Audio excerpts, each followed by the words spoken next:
दोबारा से शादी, पति पत्नी बनने का ड्रामा अब हकीकत बन जाएगा। जी हाँ दोस्तों, यह रिश्ता क्या कहलाता है का आने वाला ट्विस्ट बहुत ही ज़्यादा इंटरेस्टिंग होने वाला है। जहाँ पहली बार अरमान ने अभीरा के लिए स्टैंड लिया है और अपनी माँ विद्या का मुंह बंद करवा दिया है। दरअसल आपको बता दें कि विद्या मेहर से मिलने के लिए जाती है। वहाँ मेहर विद्या को और भड़काती है। हालांकि विद्या को भड़काने की ज़रूरत ही नहीं है, क्योंकि वह पहले से ही अभीरा से बहुत नफरत करती है। बिना मेहर के कहे भी विद्या अभीरा को घर से निकालने की प्लानिंग कर रही होती है। दूसरी तरफ मेहर विद्या के दिमाग में यह बात डाल देती है कि अभीरा को पैसा या कोई और चीज़ नहीं चाहिए, बल्कि उसे अरमान वापस चाहिए। मेहर कहती है कि अभीरा अरमान और इस परिवार की खुशियां छीनने के लिए ही दोबारा पोद्दार हाउस में आई है, लेकिन बेचारी अभीरा तो सिर्फ दादीसा की वजह से वहां आई है।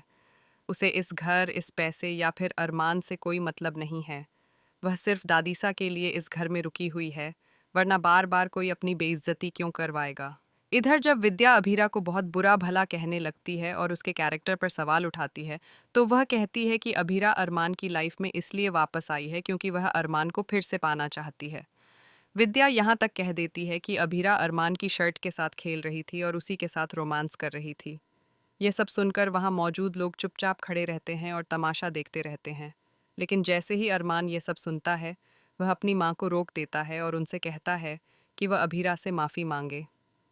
इस पर विद्या गुस्से में कहती है कि क्या वह इस लड़की की वजह से अपनी माँ पर चिल्ला रहा है। तब अरमान कहता है कि बात सिर्फ अभीरा की नहीं है।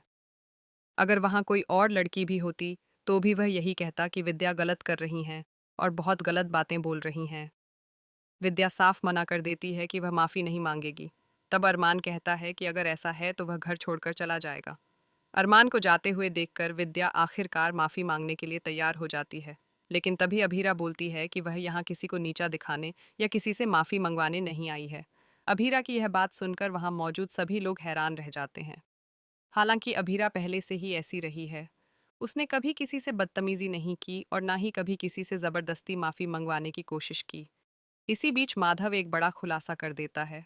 वह बताता है कि उस दिन जो ऑक्सीजन का प्लग निकला था, वह अभीरा की वजह से नहीं बल्कि विद्या की वजह से निकला था। यह सुनकर अरमान भी हैरान रह जाता है कि विद्या इतनी चालाकी कर रही थी और बार बार अभीरा पर इल्ज़ाम लगा रही थी। इसके बाद अरमान अभीरा से माफ़ी मांगने जाता है, लेकिन अभीरा उससे कहती है कि पहले ज़ख्म देना और फिर माफ़ी मांग लेना उसकी आदत बन चुकी है। अरमान का यही पैटर्न रहा है कि वह बार बार अभीरा को दर्द देता है, उसे अपनी ज़िंदगी से धक्के देकर निकाल देता है और फिर वापस आकर माफ़ी मांग लेता है। लेकिन इस बार अभीरा साफ कह देती है कि चाहे अरमान कुछ भी कर ले, वह अब उसकी ज़िंदगी में वापस नहीं आएगी।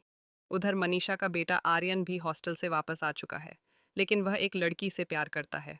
ऐसे में अभीरा कहती है कि उसकी वजह से इस परिवार को और परेशानी नहीं होनी चाहिए और वैसे भी वह यहाँ से जाने वाली थी।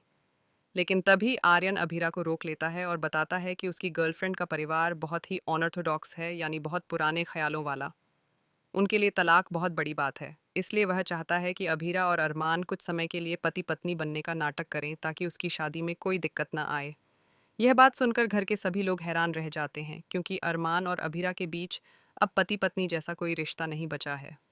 लेकिन अब आर्यन की खातिर शायद दोनों को यह नाटक करना पड़े। अब देखना बहुत दिलचस्प होगा कि क्या अभीरा और अरमान एक ही छत के नीचे पति पत्नी बनकर रह पाएंगे या नहीं। ये आने वाला ट्विस्ट कहानी में ज़बरदस्त ड्रामा लेकर आने वाला है।